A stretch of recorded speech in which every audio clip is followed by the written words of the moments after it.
సారెలిచ్చి సారెలిచ్చిరే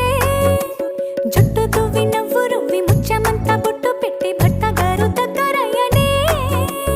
అమ్మలక్కలంతా చేరి చక్క చక్కలాడి పాడి చీరలిచ్చి సారెలిచ్చిరే జుట్టు తువ్వి నవ్వు